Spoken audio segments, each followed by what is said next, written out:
Hi everyone, so finally time for some Diablo 4 news again. We just had the Season 7 final campfire before the launch next Tuesday on the 21st of January, and we also got the full patch notes.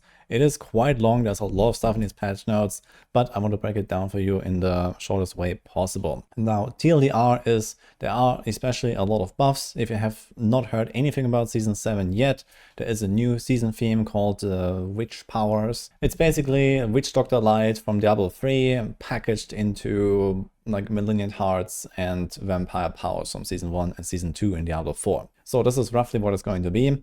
There is like a new, version 7 of Helltides basically with like whispers like taking over an entire zone. You can go there and you can find like these new like witch power monsters, or like they're called head rotten monsters, and there's like new objectives you can grind and so on. So this is kind of what this looks like here. This is a relatively good season theme, I suppose, but nothing really creative, unfortunately, nothing really new. This is effectively just what we had in Season 2. And while I think it's going to be relatively fun for the people that are going to blast, yeah, we kind of hope for a bit more innovation, I guess. At least personally I did. And this is kind of like what I feel about the entire patch in general. So while I think this is actually a relatively good update to the game, it's also with like the new items that are being introduced, the class changes, I'm going to talk about them in a second. Yeah, it's just not really, following any kind of, long-term perspective, I feel. So this is kind of like a sad story behind this. But yeah, overall, I think the season is going to be relatively fun, at least for a little while. Personally, I'm planning to play it, so I'll log in on 21st. I'll probably be blasting, I don't know, I'm thinking about like a week, maybe more, maybe less. So less than normal at least, because I'm kind of deep into PoE 2 right now, and I'm having a blast there. Doesn't mean that I won't enjoy Diablo 4, I just don't think I will enjoy it as long as normal. So I think this is kind of like how many people feel right now. But yeah, here you see some of the screenshots that I've also shown off on the campfire chat. This is what it looks like. There's also like these little mini dungeons they can find these keys for, and they can go there, and they have like some perks and bonuses and stuff you can get there that give you like more of this loot. And then this is where you can find these occult gems. They're basically like the Malignant Hearts. You can socket them into your jewelry. And in addition to the witch powers that they can get in this separate like witch power interface here, you can also beef them up a little bit more. So that's kind of the gist of the season theme. There is like these powers that you upgrade. You get them from various, objectives you do there. There's also these lost powers that you can find in dungeons and upgrade them there. There are some quality of life improvements. For example, you can now turn in whispers right where you are. You don't have to go back to the tree all the time, because there's this raven of the tree that will kind of just like fly to you, and you can talk to the raven basically. That's kind of cool. Some other stuff that they're doing, they're also like, for example, making it easier to get high roll ancestral uniques and stuff like that. They're making it easier to get ancestral aspects as well, because now aspects always roll in the ancestral range and not the entire range. So it will be much easier to max out.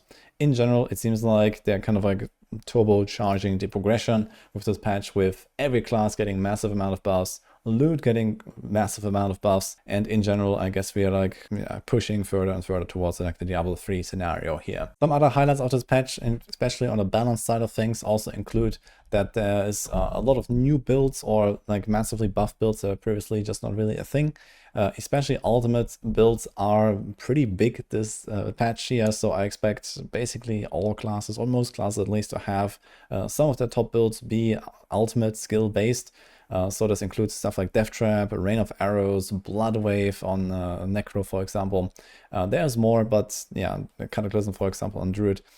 In general, those are looking to be some of the strongest builds in the entire game, but there's obviously a lot more stuff. We have, I don't know what, like 60 different endgame build guides on Maxwell, for example, and a few are actually being added this patch as well. So the build variety is relatively high, and in general, the power level rises a lot thanks to a borrowed power season theme and the general buffs in this patch. So I would expect that pretty much any trash build will be able to kind of blast through Torment 4 at some point.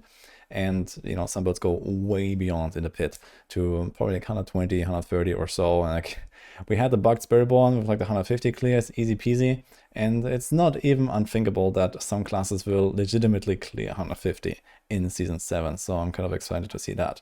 So this is kind of the power level that we can expect. Everything is kind of through the roof right now. Another highlight are the summon updates. So all summons, this includes the Necro minions, also for example the Shadow Clone for the rogues, are much better now. They scale with all of your stats.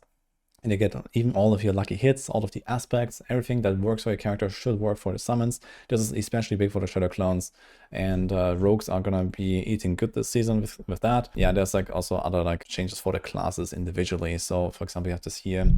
And there's like more details in the patch notes, but you know, there's like Hammer of the Ancient stuff for the Barbs and Earthquakes. They are going to be pretty big. In general, like Dust Devils, Earthquakes are going to be probably the meta for the most part for the Barbs, from what I can tell. There's also like some of the new unique items. Here's one that goes with Hoda and Earthquake theme. Then we have the Sorceress stuff. So in general, they're like kind of raising the level of Sorcs as a class, but they've also taken away quite a lot by making Conjuration Mastery only work for Conjurations. I think this is actually a great change because I was kind of holding the entire class hostage, and now you don't rely on Conjurations that much anymore. We don't rely on burning that much anymore as well. So there's a lot more options now to build sorcerers. So, but I don't think they will really be like crazy powerful. As I said, I think even really bad builds will blast through the game anyway, and this includes everything on a sorcerer. So I think that it's going to be much more fun to play sorcerer, at least, even if it's not like one of the top classes from what I can tell so far. But I think they've actually done a relatively good update here on the sorcerers. Then we have also some new uniques here. There's like some ball lightning stuff that the sorcerers are getting. So there's like two separate ways of playing ball lightning. One is the spinny ones. One is like this super ball lightning where you kind of like throw one big one. And that was mostly it for the Sorcs. Then we have Druids, so they're getting a lot of werewolf stuff. For example, here, Blurred Beast is getting rework. Spirit Boons are getting buffed to the moon. That's crazy. Cataclysm is going to be really good as an ultimate build. So they've shown this here, for example. So they want to try to make werewolf builds a thing, like especially Shred and Lacerate. I'm not 100% sure that this is really going to be that great, but we'll see. And that could actually have some potential. But previously, I've actually played Season 6 Werewolf Druid, and it was not that great. So yeah, this is a pretty big aspect here. We'll see.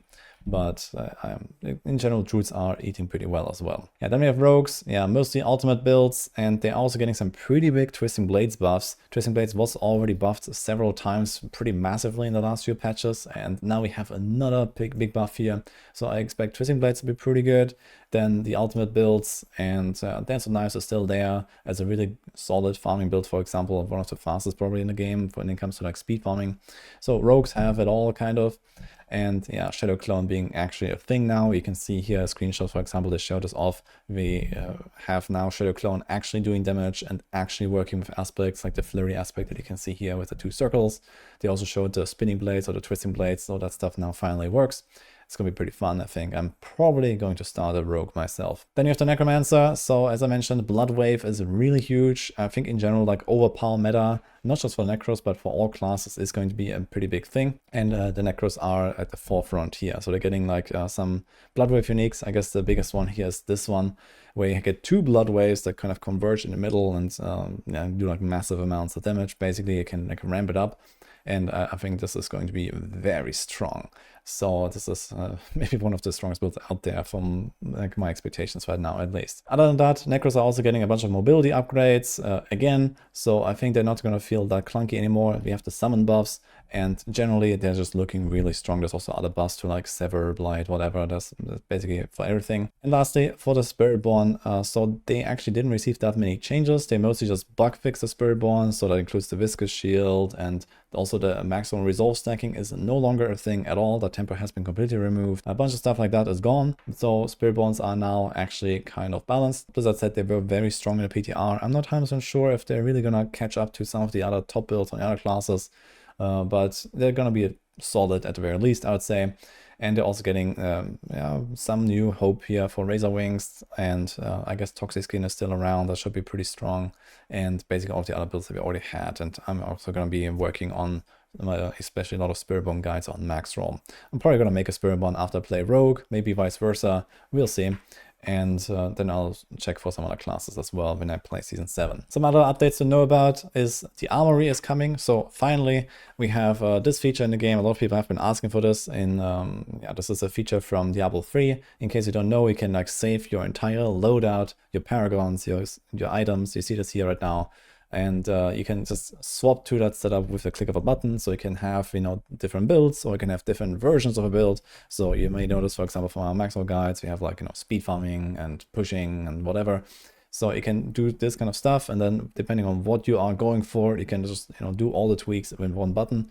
So that's going to be kind of nice.